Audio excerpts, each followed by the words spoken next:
እናከብራለን። ማክበሩስ መጽሐፍ ቅዱሳዊ ነው ወይ? ማክበሩስ አስፈላጊ ነው ወይስ አክብረንስ ምንድነው በረከት የምናገኘው የሚለው ሳላበዛ እነግራችኋለሁ።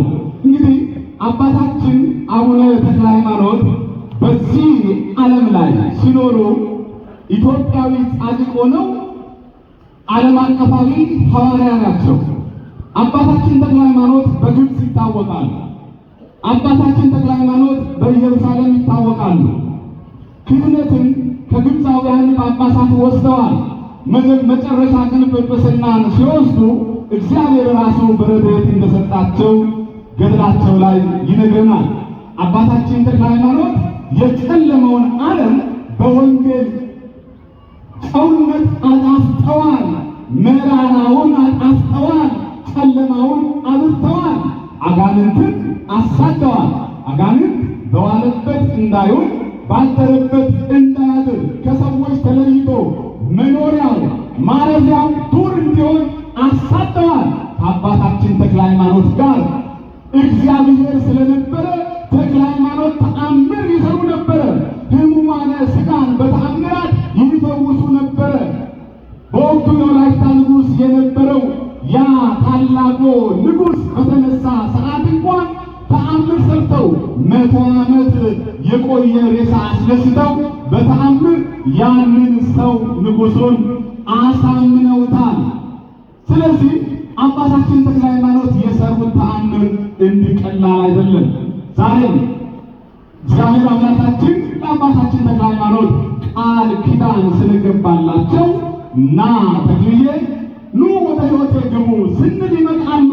ሊያማልዱን፣ ሊያሳርቁን፣ ከእግዚአብሔር ዘንድ በረከትን ሊያሰጡን ይመጣሉ። እኛም በተክለ ሃይማኖት አማላጅነት አምነን ተጠቅመናል። አልተጠቀምንም ወገኖች? ታዲያ እግዚአብሔርን አመስግኗ። እግዚአብሔርን አመስግኗ። እንግዲህ ይሳደባሉ አለ። የእግዚአብሔር ማደሪያ ብለን የምንጠራት አምላክን በድንግልና ጸንሳ በድንግልና የወለደች ወላዲተ አምላክን ለመሳደብ አፋቸውን ይከፍታሉ። የእግዚአብሔር ጸጋ ያደረባቸውን ቅዱሳንን አያማልዱም፣ አያስታርቁም፣ ከሞቱ በኋላ አይሰሙም፣ አያዳምጡም ይላል። ይላሉ፣ ይናገራሉ። መጽሐፍ ቅዱስ ግን ይላሉ ወይ? ወገኖች መጽሐፍ ቅዱስ አይልም። መጽሐፍ ቅዱስን አንብቡ፣ ጠይቁ።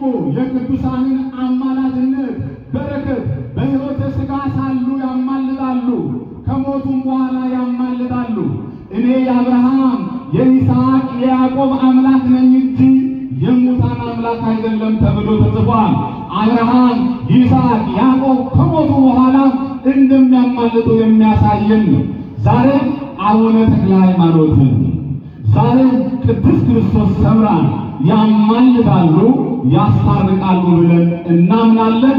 አምነንም እየተጠቀምን ነው። እስቲ እግዚአብሔርን አመስግኑ ወገኖች፣ እግዚአብሔርን አመስግኑ። ስለዚህ አቡነ ተክለ ሃይማኖት አባታችን በ13ኛው ክፍለ ዘመን የተወለዱ በሸዋ ጠቅላይ ግዛት እንቲሳ በምትባል በሙልካ የተወለዱ አባታቸው እግዚአብሔርና አባታቸው ጸጋዛብ እናታቸው እግዚአብሔር አባታቸው ካህን ሆኖ የወለዷቸው ታላቅ ኢትዮጵያዊ አባት ናቸው። እንግዲህ ተክል ማለት ምን ማለት ነው? ፍሬያማ እንጨት ማለት ነው። ዛፍ፣ ቅመም፣ ቅጠል፣ ቅጠላቅጠል የሚበላ የሚሸት ገነታዊ ዕፅ እንዲሁም ሕግ ስርዓት ማለት ነው ይላል። ሃይማኖት ሁላችንም እንደምናውቀው ሃይማኖት ስንል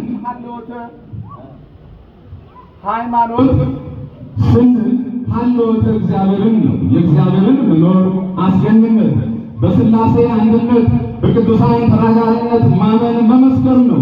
እንግዲህ ተክለ ሃይማኖት ስንል የጽድቅ ፍሬ ያፈራ ከኃጢአት ሐሩር ማምለጫ ዛፍ ምዕመናን በቃለ ወንጌል ያጣፈጠ ቅመም መዓዛ ሕይወቱን የሚማርክ በወጉትም ረሃበ ነፍስን ቢመገቡት ረሃበ ነፍስን የሚያስወግድ የጻድቃን መጠለያ ዕፅ የሚል ትርጉም ይኖረዋል። እንግዲህ ገድሉ ላይ ምን ይላል?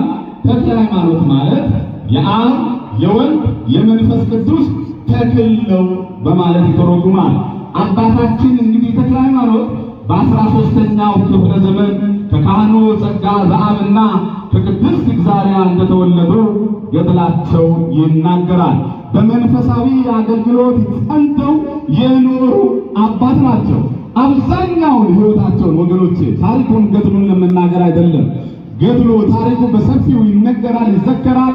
እየተነበበልን እየሰማን እየተጠመቅን በእሳቸው አማላጅነት እየተፈወስን ነው። ዛሬ ግን ለምን እናከብራለን የሚለውን ለመመልከት ነው። የአባታችን